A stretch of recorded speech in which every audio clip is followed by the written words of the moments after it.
Likutei Sichos, Chelik Tezvav, Volume 15, the first Sicha for Parshas Vayigash. This is a Rashi Sicha, however, a very easy and very smooth going Sicha. Almost you wouldn't even feel that it's your typical Rashi Sicha. In fact, we're going to learn a very important rule in the way Rashi explains Pshutei Shel Mikra. I believe one that we have not yet discussed. Also, we'll kind of, by the way, learn about something very, very important, something very fundamental in our lives, a phenomena that happens to everyone, and that is shikha, forgetfulness. And you think about it, is it a good thing? Is it a bad thing? I mean, it obviously comes from Hashem, so it must be a good thing, but what is really good about it? Sometimes we forget where we put our keys and we're in a rush to get somewhere. That's not such a good thing. But then perhaps there are times when forgetting something is actually the most wonderful of blessings and helps us get on in life, as we'll see. So the Rebbe begins by saying that we know that every single time there is an issue, there is a matter, in Pshutoi Shel Mikra, in the very simple and basic understanding of the verses, Rashi addresses it. In other words, without fail, Rashi is our teacher. He's the dedicated teacher who addresses each and every single issue, every matter that may come up in Pshutei Shel Mikra to clarify it for us. And therefore, when we notice that there seems to be an issue in Pshutei Shel Mikra, there seems to be a problem, and yet Rashi doesn't address it. Not only he doesn't ask a question, he doesn't even give an answer, which usually implies that there is a question. That already tells us, that's very telling, because that tells us that either one of the two, either Rashi had already forewarned it, meaning he had elsewhere, prior to this verse, already explained this matter, and therefore he relies on the fact that being the good students that we should be, that since we already learned it once, there's no need in repeating it and going over again. Or perhaps by a little closer examination, we will come to the realization that indeed it is not an issue, it's not a matter. It may seem so on the surface, but therefore Rashi didn't find a need to explain it. So according to this, we need to take a look in our Parsha, in beginning of chapter 45. Finally, after the whole back and forth and Yehuda pleading, finally Yosef is ready to reveal his identity to the brothers. And what does he say to them? He says in the verse, Ani Yosef. I believe it's verse 3. I am Yosef, ha'oid avichai. Is my father still alive? Now, if you think about it, this is an astonishing question. Because the entire back and forth, entire discussion of this week's Parsha, and especially last week's Parsha, the whole ordeal, the whole narrative is all about what? We have a father, he is old, he is frail, he's already suffered so much, and we will not be able to tolerate this extra pain, this added pain of losing Binyamin, of losing us, and so on and so forth. So he obviously knows, and it's very clear that his father is alive. Okay, that's number one. Number two, moreover, Yosef just asked a question. He says, quote, I am Yosef, is my father alive? He doesn't wait for an answer.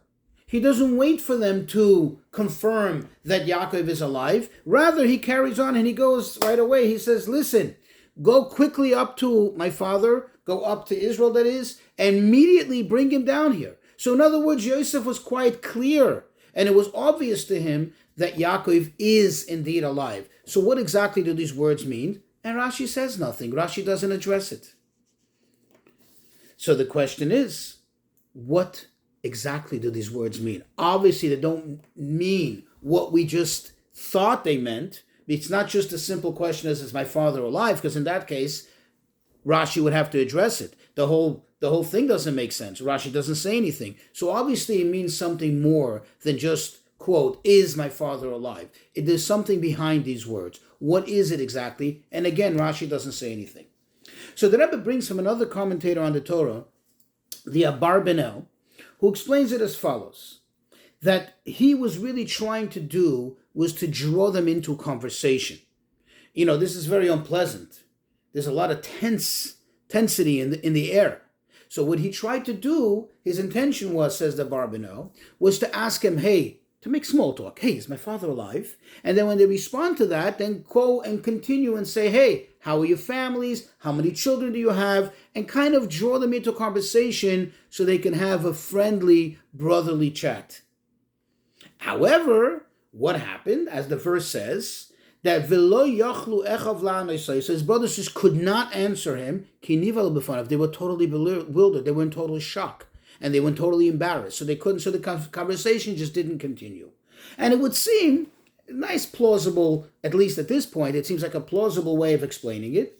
And perhaps we can even suggest that this is, in fact, consistent with what Rashi would explain, and therefore Rashi had no reason to say anything, and I'll tell you why.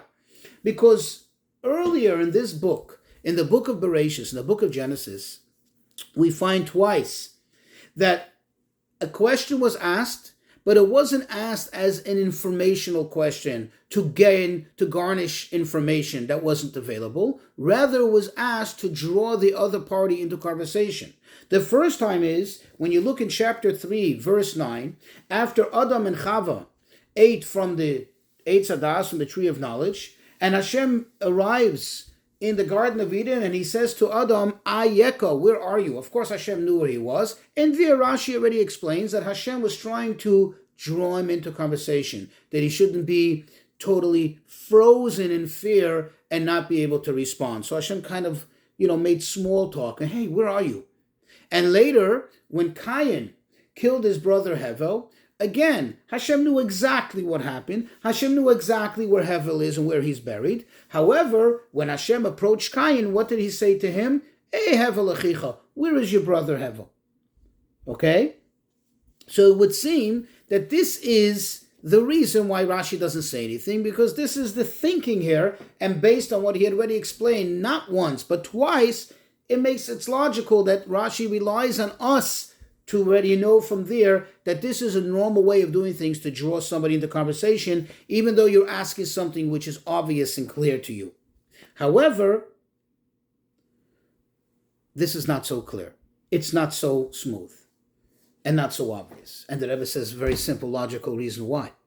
Because if this were the case, why ask them about, quote, is my father alive? And then draw the conversation into, tell me about your families, tell me about your wives, tell me about your children, tell me how your lives are. He could have just gone straight to that. Because about their father, they spoke about all the time. It was so clear and obvious. It was like the elephant in the room. The father was like almost standing there, almost in front of their eyes, that you don't ask the obvious. It's the same thing as standing there and saying, is it day now? That's not a way to try to draw someone into conversation. Even when Hashem said to Adam, Ayeka, still, it's like as if one person saying to another, hey, where are you? Okay, there still is, he's not standing there in front of him. When he says to Cain, where's your brother? Because his brother wasn't there. But here, Yaakov is almost like present in the room almost. And therefore, it doesn't make sense that, this should be, so to speak, the ploy to try to draw him into conversation. Okay? So the Rebbe says, he suggests, let's try another route. Let's try to explain it this way. Perhaps with the word ha'oid avichai, the prefix of hey, which makes it as is it, or if he is alive. What Yosef really meant to say is, indeed, I know that he's alive. But ha, the prefix of ha, can also be an expression of astonishment, bewilderment, like I'm astonished. How could he possibly be alive? In other words, I'm hearing from you all this time, in the back and forth over the past few months, and especially the past few days, the past few hours especially, I'm hearing from you that he's alive, but I'm like, wow, I am in shock. How is he possibly still alive? Now, this perhaps is a good explanation, but still, it needs some explaining. Why would it need some explaining? You see, because in order to be bewildered about something, in order to be astonished about something, there has to be a premise for it. What is the premise here for Yosef to be astonished that his father's still alive? I mean, if you do the calculation, Yaakov Avinu was only 130 years old at this time. Why would he expect him not to be alive? All these other ancestors lived way longer than that. That's number one. And also, it doesn't seem to follow the flow of the verse. It doesn't seem to connect. It seems like he's jumping from one thing to another thing. First he says, and let's go back to the verse, Ani Yosef, I am Yosef. And then immediately he segues, he continues to, Ani Ha'od Avichai, is my father still alive? There seems to be a connection between the two. Otherwise, why would he say it in the same sentence? Moreover, almost in the same breath, he says it. And therefore, it seems to be, something deeper here. And another question, which also seems to counter what we said. If this is the case, that Yosef is like astonished how his father is still alive, why share it with his brothers? In other words, to him, this is a point of bewilderment. But not to his brothers. They know the fact. They've been living with this fact all along. So why is he sharing it with them, and why in this moment? And the Rebbe explains as follows. And this will go back to the beginning of the story when Yosef was sold. If you go back to Parshas Vayigash, chapter 37, verse 35. Over there it describes the aftermath of Yosef being sold as a slave and the brothers coming with the shirt with the blood. And Yaakov cries out in agony. He says, Oi, I lost my son. And then it says, all his sons, all his daughters, the entire family tried to console him, quote, Vayimo'in lihisnachem. And he refused to be consoled. And Rashi over there says clearly, what is the reason that he refused to be consoled? Is this a Jewish way? A Jew, unfortunately, even when you experience the worst of losses, you sit Shiva. And people come and console you. And you're supposed to accept it. A Jew is not even, we say, a blessing that accepts God's judgment. So how is it possible that Yaakov refused? It says, Vayimoyin lisnachem. He refused to be consoled. How is it possible? Rashi explains that because Hashem made it so that a dead person should be forgotten from the heart. Forgetfulness could be a very good thing. Because otherwise people wouldn't be able to go on with life. They wouldn't be able to move on and live life and enjoy and smile and laugh and just be happy in life. Because you would live with the same pain that if one would live with the same pain that they live with in the initial moment when the person died, when they had, that terrible tragedy, they would never be able to carry on in life. Says Rashi, and I'm paraphrasing now, that a person, quote, does not accept consolation, does not doesn't become consoled for someone who's still alive. Because this decree, this phenomena of forgetfulness that Hashem made only applies to a dead person. It doesn't work for a living person. And this is what Yosef is saying to his brothers. Ani Yosef, I am Yosef. Since I am Yosef and I'm alive and I was alive all this time for these 22 years, therefore it comes out, Ha'od Avichai. How's my father still alive? How did he bear this pain, the constant sadness, the constant mourning of 22 years of having lost his son and not being able for a moment to forget about it? And I'm like, how is he still alive? How nothing happened to him? And now we'll understand why he's sharing this with his brothers. Because immediately afterwards, what does he say to them? Look at the next verses. What does he say? Maharu va'alu alavi. Haste, immediately. Don't waste any time. Go back to Eretz Canaan. Go back to the land of Canaan and quickly bring my father down here. Don't wait. Don't hesitate. And he says, and you should haste and you should speedily bring my father down here. Not just to tell him that I'm alive, not just to give him the good news, but that he should come here quickly and see me, to compensate for all the years of pain, to compensate for all the years of agony that he's been through, which makes me wonder, how did he survive it? How was he able to withstand the constant and absolute pain for 22 whole years? And now also, by the way, we'll understand another very interesting thing.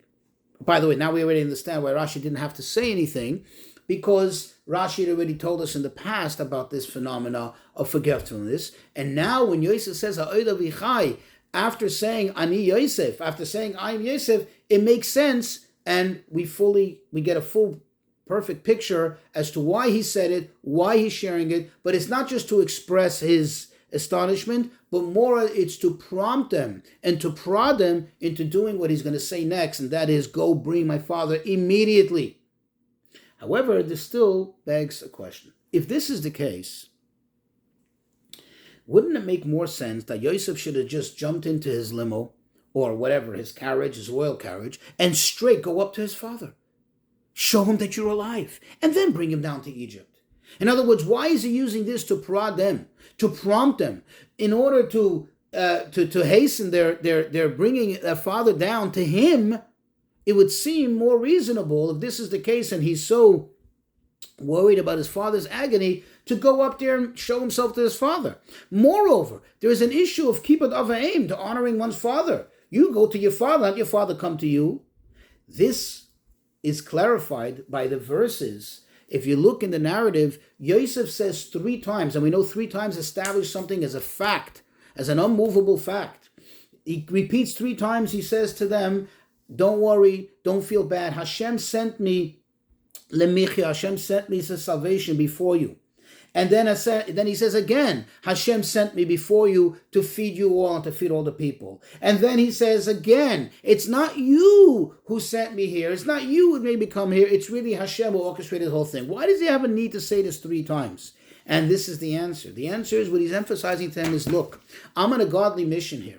I cannot leave. It's not just about you and us. Us meaning as a family, and my father and your families. No, it's about this the bigger picture here. There's people here that I need to feed. There are nations here that are counting on me. I can't leave. However, because I am so shocked and bewildered by the pain that my father endured for so long, for too long, therefore I am pushing you, I'm prodding you, go there speedily and bring him back down here. And now we can understand also another very interesting thing that Rebbe says, perhaps, that there's another angle to this, which actually will teach us a very important lesson. And that is, since it's been 22 years, it's so long, and he suffered for those 22 years, day in, day out, because he couldn't forget about me, because I was indeed alive, and I am indeed alive. Yosef says, now you have to rush. Now you have to speedily bring it down here. You know why?